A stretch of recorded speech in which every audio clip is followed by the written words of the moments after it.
Hello friends, welcome to spicy food lower. இன்றைக்கி நம்மளோட சேனலில் ரொம்பவே சுவையான பீட்ரூட் பிரியாணி எப்படி செய்கிறதுன்னு பார்க்க போகிறோங்க.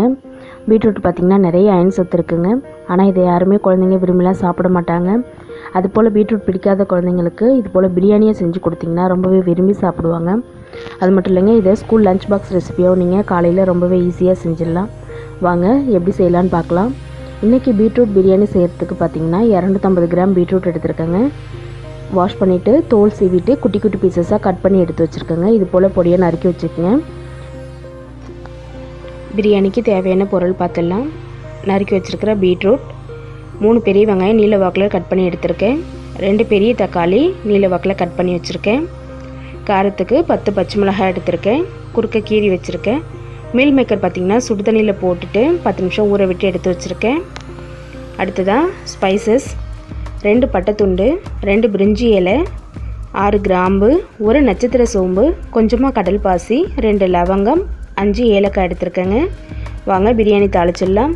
ஸ்டவ் ஆன் பண்ணிவிட்டு ஒரு குக்கர் வச்சுட்டு சூடானதும் இதில் நம்ம தேவையான அளவு நெய் சேர்த்துக்கலாம். 2 ஸ்பூன் அளவு நெய் சேர்த்துருக்கேன் இன்றைக்கி. 2 ஸ்பூன் நெய் சேர்த்துட்டு நெய் நல்லா உருகட்டும். அடுத்ததான் பிரியாணிக்கு தேவையான அளவு எண்ணெய் சேர்த்துக்கலாம். 100 கிராம் அளவு கடலை எண்ணெய் சேர்த்துட்டு 2 சூடாகட்டும். அடுத்து நம்ம வச்சுருக்க ஸ்பைசஸ் சேர்த்துடலாம். பட்டை, கிராம்பு, லவங்கம் சேர்த்துக்குங்க. ஸ்பைசஸ் சேர்க்கும் போது பார்த்திங்கன்னா அடுப்பை லோ ஃப்ளேமில் குறைச்சி வச்சுக்கோங்க. அடுத்ததான் பிரியாணிக்கு தேவையான முந்திரி பருப்பு சேர்த்துக்கலாம். 100 கிராம் முந்திரி பருப்பு சேர்த்துட்டு மீடியம் ஃப்ளேமில் வச்சுட்டு நல்லா மிக்ஸ் பண்ணி விடுங்க. ஒரு 10 செகண்ட் நல்லா வதங்கட்டும். அடுத்ததாக பார்த்திங்கன்னா ஆனியன் சேர்த்துக்கலாம். 3 பெரிய வெங்காயம் எடுத்துருக்கேங்க. சேர்த்துட்டு நல்லா ஒரு 5 நிமிஷம் ஹையில் வச்சுட்டு வதக்கி விட்டுக்குங்க. வெங்காயம் நல்லா வதங்கட்டும். வெங்காயம் நல்லா வதங்கினதுக்கப்புறமா நம்ம பிரியாணிக்கு தேவையான இஞ்சி பூண்டு பேஸ்ட் 2 ஸ்பூன் எடுத்துருக்கேன் சேர்த்துட்டு இப்போ மீடியம் ஃப்ளேமில் வச்சுட்டு நல்லா வதக்கி விட்டுக்கலாம். இஞ்சி பூண்டோட பச்சை வாசனை நல்லா போகட்டும். ஒரு 2 நிமிஷம் மீடியம் ஃப்ளேமில் வச்சுட்டு நல்லா வதக்கி விடுங்க.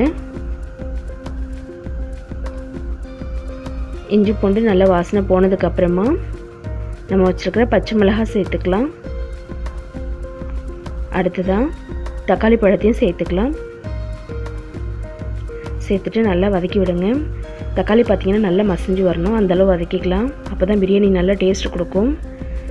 பிரியாணியை பொறுத்த வரைக்கும் ஒவ்வொரு பொருள் நல்லா வதங்கணுங்க. பாருங்கள் நல்லா வதங்கிடுச்சு. நல்லா வதங்கினதுக்கப்புறமா 1/4 டீஸ்பூன் அளவுக்கு இதில் மஞ்சள் தூள் சேர்த்துக்கலாம். மஞ்சள் தூள், 1 ஸ்பூன் அளவுக்கு மிளகாய் தூள் ரெட் சில்லி பவுடர், அடுத்ததாக 1/2 ஸ்பூன் அளவுக்கு மல்லிப்பொடி சேர்த்துக்கலாம். சேர்த்துட்டு நல்லா மிக்ஸ் பண்ணி விடுங்க. நல்லா மிக்ஸ் பண்ணி விட்டதுக்கப்புறமா இதில் நம்ம புதினா மல்லி சேர்த்துக்கலாம்.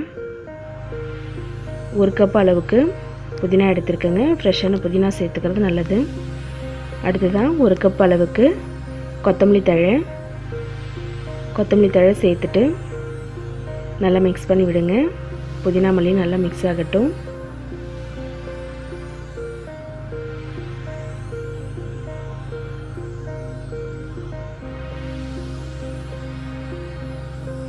அடுத்ததான் நம்ம நல்லா வதங்கிடுச்சு பாருங்கள். கட் பண்ணி வச்சுருக்கிற பீட்ரூட் சேர்த்துக்கலாம். கொஞ்சம் கொஞ்சமாக நம்ம வச்சுருக்க பீட்ரூட் நல்லா சேர்த்துட்டு நல்லா கலந்து விடுங்க.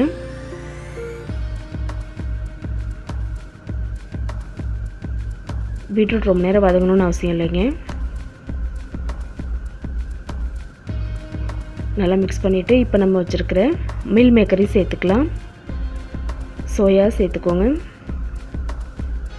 சேர்த்துட்டு நல்லா ஒரு தடவை கலந்து விட்டுக்கலாம். பிரியாணிக்கு தேவையான அளவு உப்பு சேர்த்துக்கலாங்க. 1 ஸ்பூன் அளவுக்கு கல் உப்பு சேர்க்குறேன். அடுத்ததாக பார்த்திங்கன்னா பிரியாணிக்கு தேவையான அரிசி ஊற வச்சுருக்கேங்க. வாஷ் பண்ணிவிட்டு 3 டம்ளர் அரிசி எடுத்திருக்கேன். இப்போ ஊறின அரிசியை நம்ம குக்கரில் சேர்த்துக்கலாம். கொஞ்சம் கொஞ்சமாக நம்ம வச்சுருக்கிற எல்லா அரிசியும் சேர்த்துக்கலாம். 3 டம்ளர் அரிசிக்கு 6 டம்ளர் அளவு தண்ணிங்க. 6 டம்ளர் அளவுக்கு தண்ணி சேர்த்துக்கலாம். தண்ணி சேர்த்துட்டு நல்லா ஒரு தடவை கலந்து விட்டுருங்க. கலந்து விட்டதுக்கப்புறமா நம்ம குக்கரை மேலே மூடி வச்சிடலாம். ஆனால் குக்கரோட வெயிட் போட தேவையில்லை. ஒரு 5 நிமிஷம் கொதிச்சதுக்கப்புறமா மேலே ப்ரெஷர் வருங்க, ஆவி போல் வரும். அப்போதைக்கு நம்ம உப்பு காரம் செக் பண்ணிவிட்டு பத்தலைன்னா கொஞ்சமாக சேர்த்துக்கலாம். பாருங்கள் ப்ரெஷர் வருது மேலே. இந்த டைமில் நம்ம உப்பு காரம் செக் பண்ணிவிட்டு பத்தலைன்னா இந்த டைமில் சேர்த்துக்கலாம். சேர்த்துட்டு அதுக்கப்புறமா நம்ம மேலே மூடி போட்டுட்டு வெயிட் போட்டு விசில் வர வச்சிடலாம்.